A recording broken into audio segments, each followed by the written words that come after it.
problem is that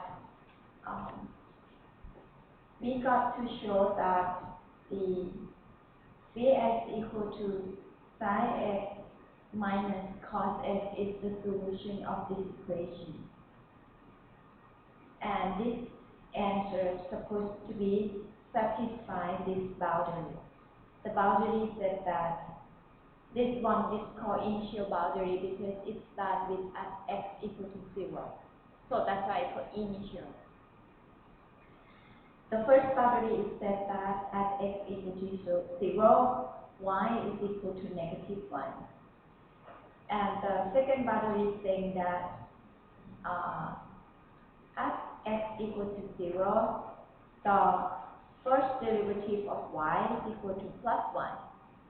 So if this boundary match with this answer, then when you put the boundary in the answer, you're supposed to get the right y.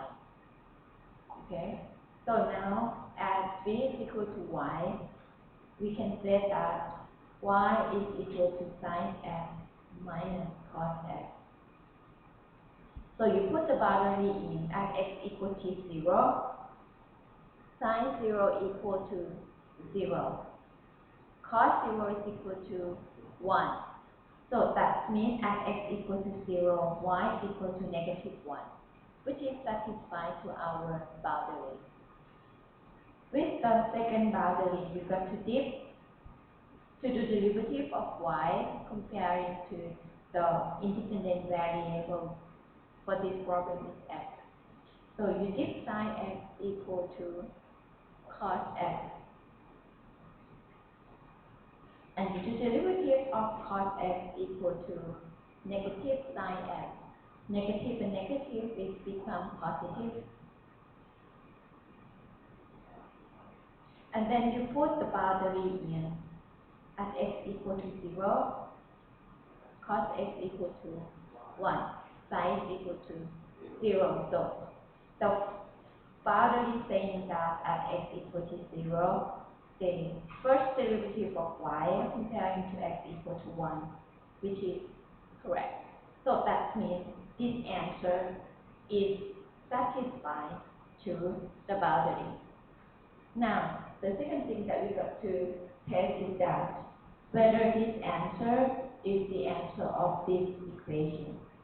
If it is so, then that means y is equal to sin x minus cos x is the solution of this differential equation with the boundary, with these two boundaries. Okay? So next we got to prove that this answer is the answer of this equation. So this is we already do the first differential. Now we do the second time. Differential of cos x equal to negative sin x. Again, differential of sin x is equal to cos x. And then you just plug this one back in there, and you got negative sin x plus cos x plus sin x negative cos x equal to 0. Is it equal to 0 for you? Yes. So that means from this we can conclude that Vx equal to sin x minus cos x is the explicit solution for this equation and for with these two boundary conditions.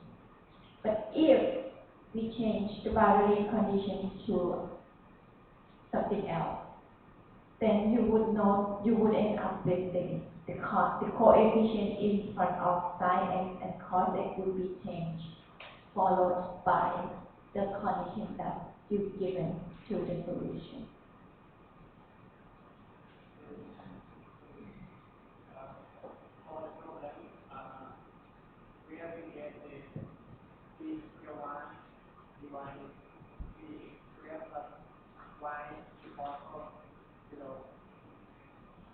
Where did I get the equation?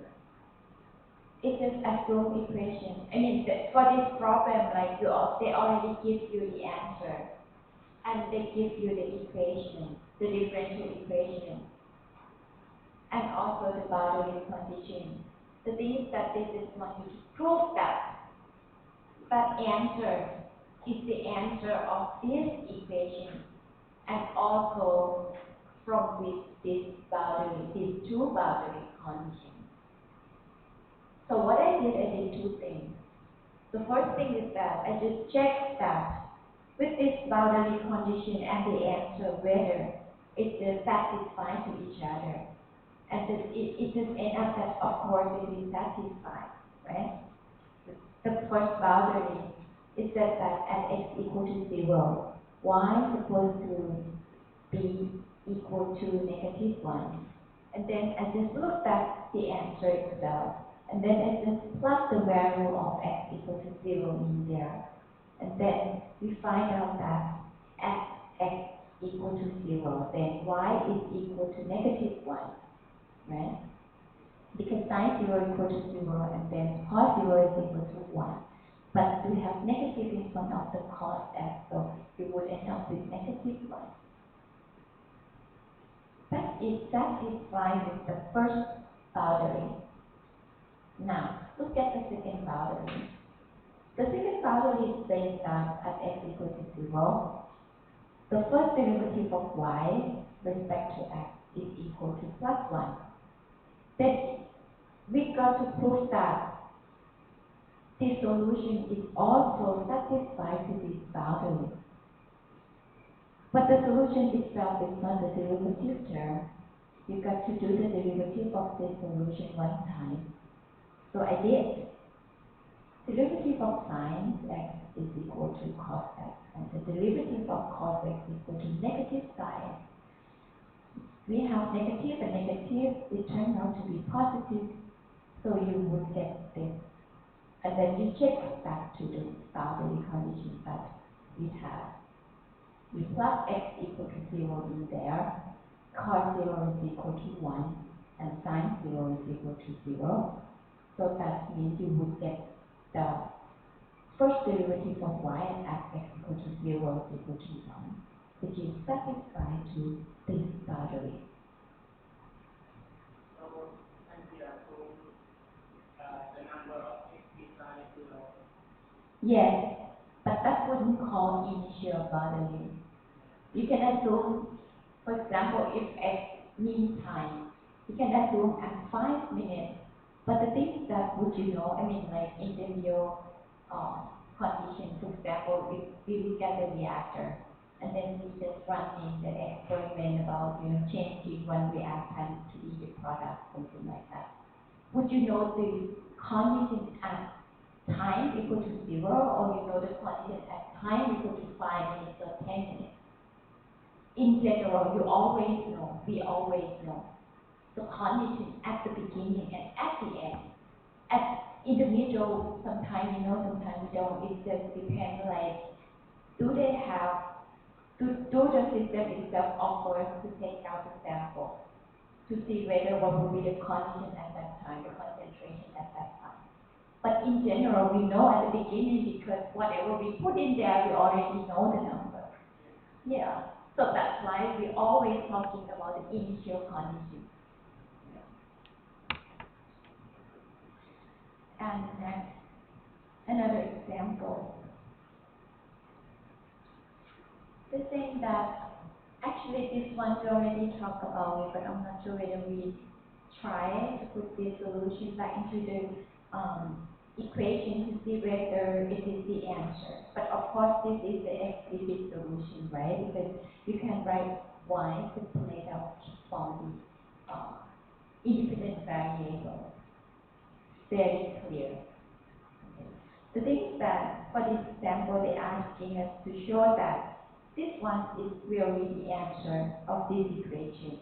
And then they're just asking us to find the constant C1, C2 when they already give us the boundary condition. So in that case, I think we already did prove this to be the answer of this equation, right? decrease